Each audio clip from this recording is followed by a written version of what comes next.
This off season is going to be different. I've heard that so many times, and yet so many coaches and athletes still make the same mistake when they are preparing for the next season ahead.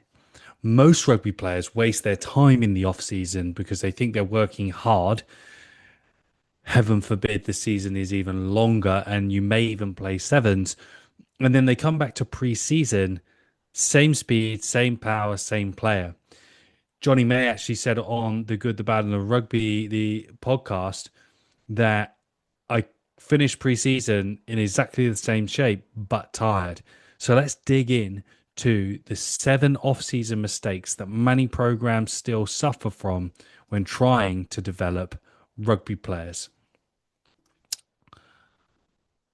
So, mistake 1, training to get fit. Now, let's really bring this right back round, because if you've played in the northern hemisphere, you're going to have played rugby for 9 months of the season. If you are not fit by playing rugby and training twice a week 9 months of the season, then you don't need to train to get fit. You are actually too tired. You need to prioritize recovery. But what players tend to do, they go on long runs, they get the Strava out, they start banging 5Ks. Every bit of session they do, training, is conditioning constantly, chasing fatigue. But the problem is, rugby is not an endurance-based sport. It's an alactic aerobic sport. And so, actually, by the end of preseason, there is no improvement in speed or power, which rugby is highly dependent on. So, the solution to this is by raising your ceiling, trying not to fatigue yourself. You need to get rid of fatigue as quick as possible. Then we prioritize speed first to increase force output, develop power. Fitness comes later. We can use something called reverse periodization, which works really, really well. We'll talk about that later, but you must prioritize speed of movement and explosivity first. Mistake 2, not sprinting enough. When we think of off seasons, rugby players tend to love a good bro split. They go back to the 3x10s, doing simple circuits. They stop running pretty much altogether. And what players will do is try and drive the gym numbers up, try and cut and get lean for Marbella and all that nonsense, and just do basic circuits. And they actually detrain their qualities as a rugby player, and they stop being useful. And a lot of coaching programs do provide that. I've seen the amount of professional athletes that have come out their off season. They get like a 3x10 split. There's nothing progressive. It doesn't change year on year, which good, responsible coaching should do. And the solution is we need to have a sprint-based focus program all year round.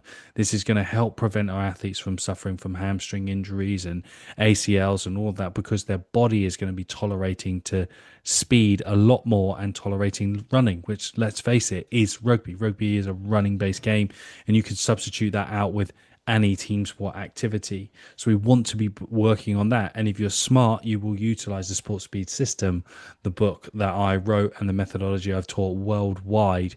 And you can grab that in the link in the bio. And mistake 3, getting strong without getting faster. Players just love to chase a weight on a bar. They train like bodybuilders, and the problem that comes from this is that strength doesn't transfer. Now, let's be honest. I fully agree that rugby players need to work on muscle mass. It's a contact sport, and we have to preserve, muscle mass as we go through the season. But it shouldn't be a focus.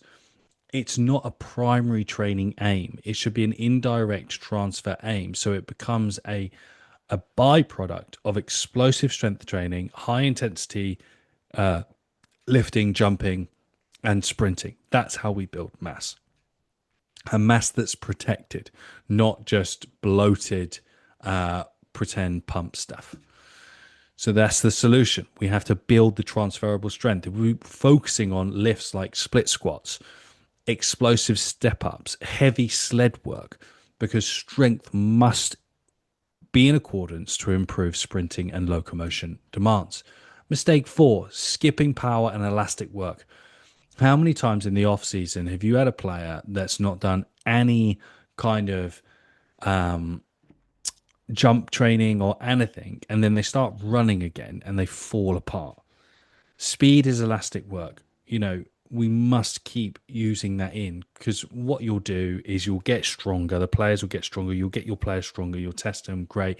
And then 3 weeks later, they've got an Achilles tendinopathy, and you're like, how the hell did that happen? Because strength stays slow. We have to work on the conversion from strength into speed. General strength in the gym does not transfer to on-field performance in rugby. We must use that strength capacity to build jumping, bounding, using med ball throws, and this is how we start to feel. We do this. You feel the feelings of what you think strength training will give you. Mistake 5, the wrong type of conditioning.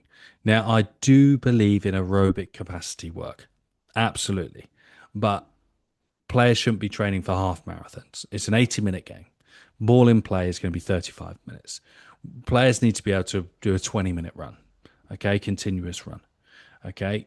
Like, that's really it. We can go down the rabbit hole for different conversations on eccentric cardiac hypertrophy and stuff like that, but general fitness work. And as I said, we can use this as restorative, but we need to start thinking about some form of specific tolerance to the match demands and training demands as we get close to the season. So something like 6 to 10 reps of 20 meters on a rolling 30-second clock is going to give you a really good base. And that's something called intensive tempo. Now, that is not a full max sprint, but it's high intensity by definition, which will help train repeated sprintability. It's going to improve sprint tolerance and endure speed. So you're going to be doing these efforts at about 80%, nothing more, 85%, nothing more. And that's going to feel like a really good workout, but trained specifically. Number 6, mistake 6, no change of direction work or contact work. What players tend to do is just run in a straight line or a treadmill. And then when they get to the game or get back to training, they'll go offline and they'll roll their ankle, they'll take a little bit of contact, and they'll get injured because they've gone soft. So we have to overcome that by training a little bit of movement and collision. The best way to do that at any level is if you just play a bit of touch in the off season. It's fine. Just play a bit of touch, a bit of grab touch will help.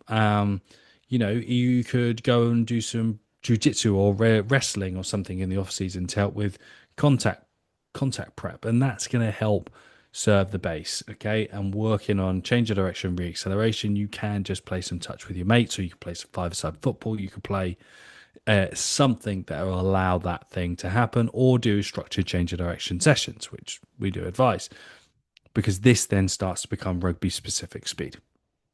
Mistake 7 is the big one: random training, just rocking up and just ball bagging yourself with no structure or no progression. I'm just going to write myself off for a few weeks and then I'll be fine. Where that really doesn't help. The solution is about following a system, and how we get transferred and results to the field of play is by following a system, understanding how we interconnect strength, power, speed, repeatability, and the game, because the structure creates results. And that is something that my sport speed system is built directly around, where we go from general speed, specific speed, special speed, and tactical speed to truly understand how training transfers to rugby performance. Running on the field is the most specific training quality that you can train for before training for the sport itself. So remember that if your training that you're doing in the off season does not directly help improve speed or your ability to run, change your direction on the field, then it's a waste of time. Okay. So the off season really isn't about getting tired. It's about becoming faster, stronger, and harder to stop. That's what you want next season. You want to be in the starting lineup. As a coach, you want a fit, firing team, injury free, and we do that by removing all of the chaos. And if you want the full rugby off-season program with weekly structures, full sessions, the progression plan, you can download it in the link below via my coaching app. Now, if you're sat there thinking, Well, that's all good, but maybe what doesn't off season look like, then make sure you stay tuned to the next video where I'm going to do a full deep dive on off season structures using the sports speed system.